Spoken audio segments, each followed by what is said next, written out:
Speaking of ridiculousness, I know this is painful, but we got to do it. Obama in Johannesburg, South Africa on Tuesday. I want you to listen to this. You've heard a lot of what he said. You didn't hear this. Cut 11, go. For almost all countries, progress is going to depend on an inclusive market-based system.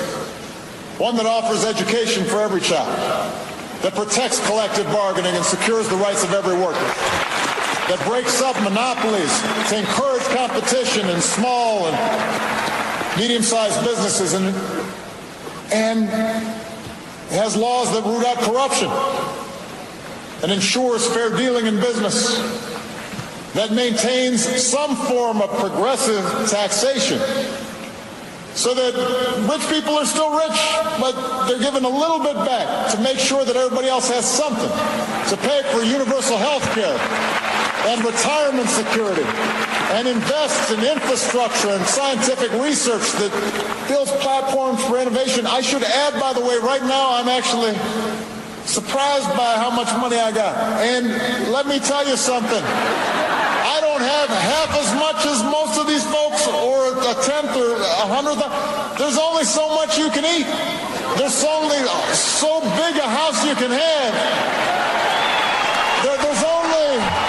There's only so big a mouth he can have, but he's got one.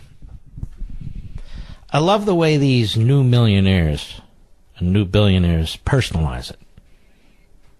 Like they're so generous. They're so generous. Look at me. I've got one. Look at me. Let me explain something. Basic economics is not Barack Obama's strong point. The issue isn't how big his house is, how many cars he has, how many trips he takes. That's not the issue. We can't build an economy based on what he thinks somebody should or shouldn't have, or his view of what somebody should or shouldn't have, and then impose his will through government. Let's say he has a 20,000 square foot house. I wouldn't, but let's say he does. Look at all the stuff that goes into that house. Cement, rebar, aluminum, electrical work, fixtures, plumbing work, fences, a roof, floors, tile, carpet, wood. I don't even know everything that goes into the house. Who does he think makes all that stuff? Millionaires and billionaires? People work every day making nails and screws and hammers and screwdrivers and drills and saws and all the stuff that goes into a house. Just like it's an apartment complex or a skyscraper or an automobile or a yacht or a rowboat or a pencil. It used to be that presidents would give speeches about success, about becoming wealthy, about embracing opportunity. Everything he said there is the laundry list of the left. Everything he said there requires an all-powerful central government to decide who gets what, who keeps what, who winds up with what. He rejects liberty. He rejects liberty. He, Clinton, I don't need as much as I have, and yet they demand enormous speaking fees. They demand enormous fees for writing, or have people ghostwriting their books. Enormous fees from Netflix. Enormous. And then they'll take a knee about how America is socially unjust. Our economic system is not based on what Barack Obama needs, thinks he needs, or thinks we need. The economic system is a competitive market-based system. How many decades have Obama and his ilk talked about free education? We have free education. all the way up through high school. Now, not free in the sense that nobody pays. You pay confiscatory property taxes in most states to pay for that education.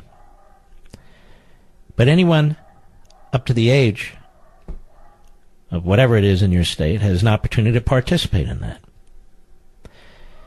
We have all kinds of colleges and universities. Some 2 years, community colleges, some 4 years, and heavily subsidized. The issue isn't what more can the government do and how much more money the government can spend and how these geniuses can rearrange society and remake human nature and do all these things that they are endlessly trying to do, which winds up in poverty and bleakness and darkness and regression, so forth and so on. We need to embrace the Enlightenment. We need to embrace private property rights. We need to embrace individual liberty. Those words never leave Obama's mouth. And yet there wouldn't be anything to redistribute but for that. Socialism doesn't create anything. Let me read it. Socialism doesn't create anything. It's a government-centric, ideologically driven distribution system. Socialism doesn't create nails, it doesn't create doors, it doesn't create paint, it doesn't create anything. Capitalism does. Socialism, taken to its logical extreme, is communism. Capitalism, taken to its logical extreme, is capitalism.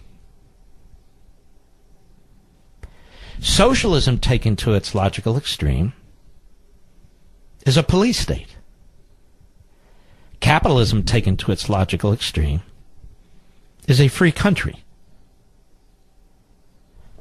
That's the way it works. By the way, have you noticed anything?